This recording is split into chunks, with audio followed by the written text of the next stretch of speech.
Ishonchsizlik va shubhani yengish, onni sozlash, ichki yolg'on gumonlarni tahlil qilish. Inson hayotida sodir bo'layotgan narsalar tasodif emas. Ular inson ichida nimaga haqiqat deb ishongan bo'lsa, o'sha narsaning ko'rinishidir.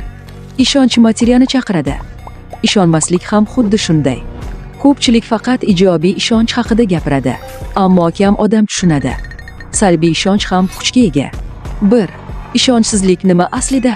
Ishonchsizlik bu ehtiyotkorlik emas, aql emas, realizm emas. Ishonchsizlik bu ongga singdirilgan yolg'on haqiqat. U ko'pincha quyidagi shakllarda yashirinadi. Hamma yutadi, men emas. Bu menga ishlamaydi. Keyinroq bo'ladi. Men tayyor emasman. Hozir vaqt emas. Bu gaplar sening ovozing emas. Bu o'tmishda singdirilgan dastur. Shubha qayerdan paydo bo'ladi? Shubha ichki bo'shliqdan tug'iladi.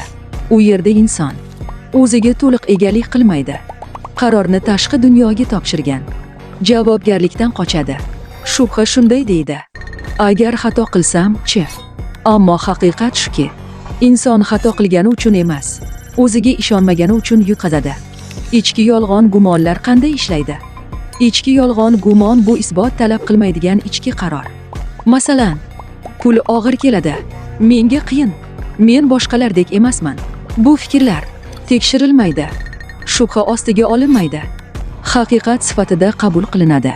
Va ong shunday deydi: agar bu haqiqat bo'lsa, men shunga mos natija yarataman.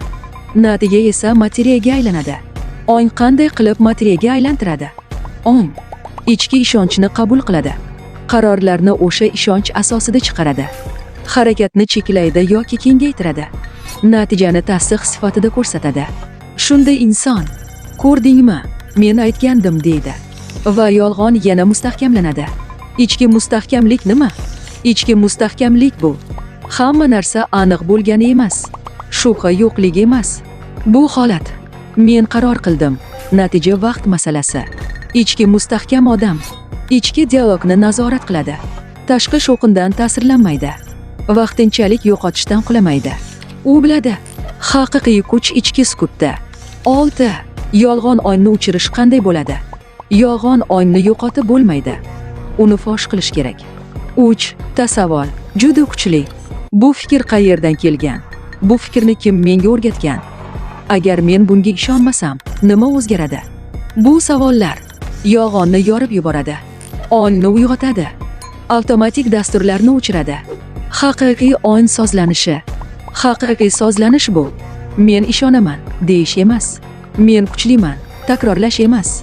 Bu holat men kuzatyapman, men tanlayapman, men javobgarman. Shu joyda shubha kuchini yo'qotadi, ishonchsizlik eriydi, ong mustahkamlanadi. Yakuniy haqiqat. Inson nimaga haqiqatan ishonsa, u narsa bo'ladi. Inson nimaga ishonmasa, u ham bo'ladi. Farqi yo'q. Ijobiy, salbiy. Ong buyruqni farqlamaydi. U faqat qabul qiladi va yaratadi.